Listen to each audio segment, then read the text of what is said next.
Radhe Radhe friends. ओम गम गम गणपते नमः। ओम नमो भगवते वासुदेवाय। 6 फरवरी 2024 षटतिला एकादशी। इस दिन तिल से करें 6 सरल उपाय, जीवन में भर जाएंगी खुशियाँ और मिलेगा आरोग्य। हिंदू पंचांग के अनुसार प्रत्येक एकादशी भगवान विष्णु को समर्पित की गई है। इस दिन भगवान विष्णु की पूजा और उनके निमित्त व्रत करने से हर समस्या का समाधान हो सकता है। षटतिला एकादशी पर किए जाने वाले कुछ उपाय आपके लिए फायदेमंद हो सकते हैं। एकादशी का विशेष महत्व है। इस दिन भगवान विष्णु के निमित्त व्रत रखकर उनका विधि विधान से पूजा करके जीवन में आ रही समस्याओं से छुटकारा पाया जा सकता है। माघ मास के कृष्ण पक्ष की एकादशी तिथि को षटतिला एकादशी के रूप में मनाया जाता है। इस बार षटतिला एकादशी 6 फरवरी 2024 दिन मंगलवार को मनाई जा रही है। इस दिन तिल का विशेष महत्व बताया गया है। आइए जानते हैं तिल के 6 सरल उपाय। षटतिला एकादशी पर करें तिल के 6 सरल उपाय। नंबर 1, तिल का उपटन। धार्मिक मान्यताओं के अनुसार तिल की उत्पत्ति भगवान विष्णु के पसीने से मानी जाती है।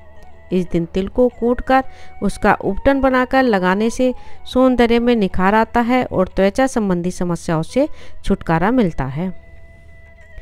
नंबर 2, आरोग्य प्राप्ति का उपाय।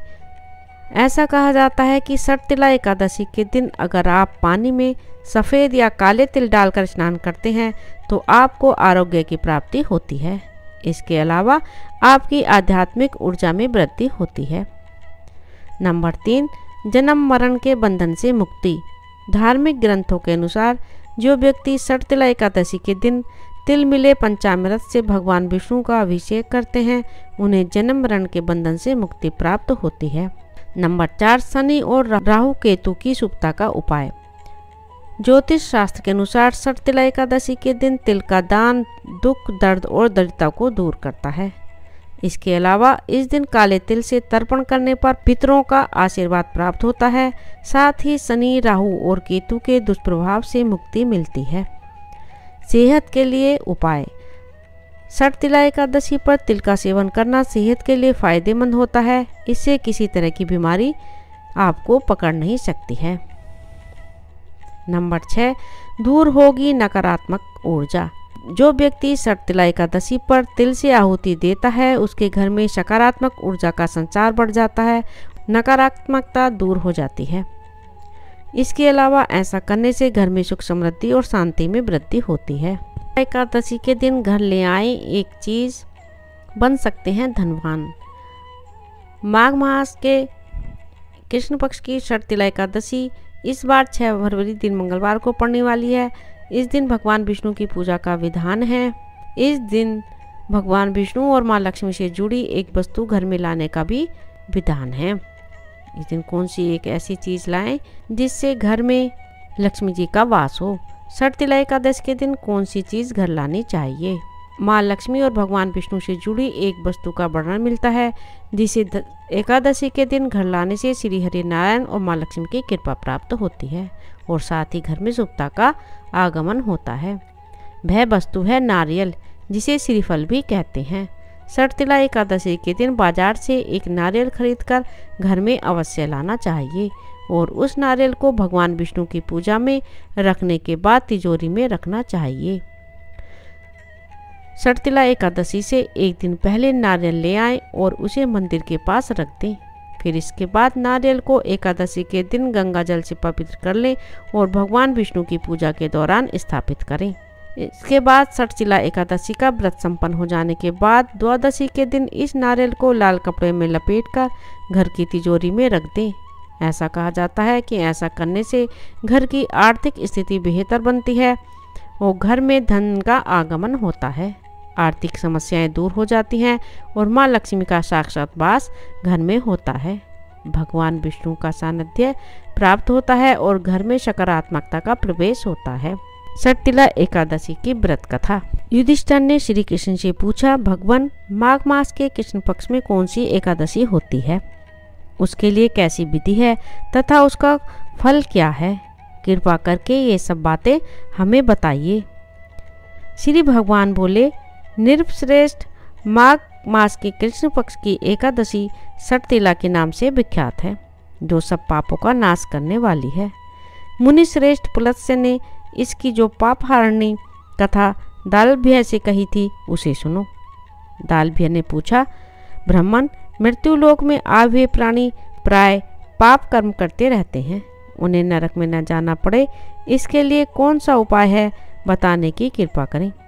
पुलत्स्य जी बोले, महाभाग, माघ मास आने पर मनुष्य को चाहिए कि वह नहा धोकर पवित्र हो, इंद्रिय संयम रखते हुए काम, क्रोध, अहंकार, लोभ और चुगली आदि बुराइयों का त्याग दे। देवादिदेव भगवान का स्मरण करके जल से पैर धोकर भूमि पर पड़े हुए गोबर का संग्रह करें, उसमें तिल और कपास मिलाकर 108 पिंडिकाएं बनाएं। फिर माघ में जब आद्रा या मूल नक्षत्र आए तब कृष्ण पक्ष की एकादशी करने के लिए नियम ग्रहण करें। भली भांति स्नान करके पवित्र हो शुद्ध भाव से देवादिदेव श्री विष्णु की पूजा करें। कोई भूल हो जाने पर श्री कृष्ण का नामोच्चारण करें। रात को जागरण और होम करें। चंदन, अगरजा, कपूर, नैवेद्य आदि सामग्री से शंख, चक्र और गदा धारण करने वाले देव देवेश्वर श्री हरि की पूजा करें।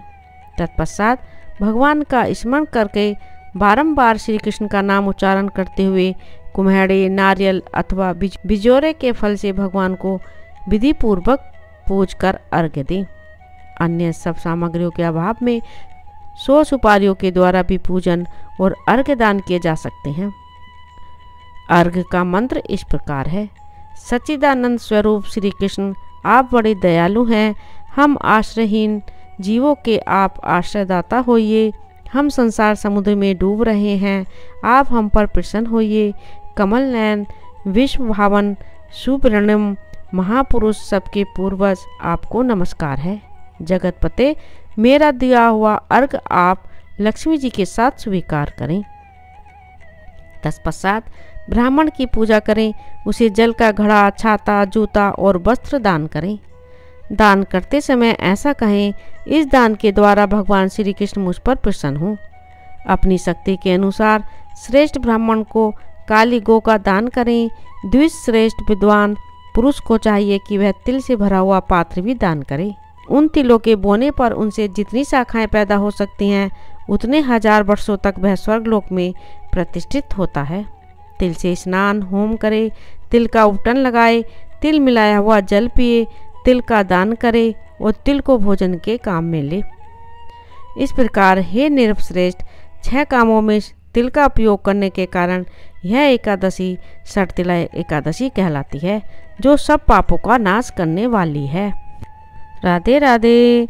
ओम नमो भगवते वासुदेवाय। मेरे इस चैनल को ज़्यादा से ज़्यादा सब्सक्राइब करें, लाइक करें और ज़्यादा से ज़्यादा शेयर करें।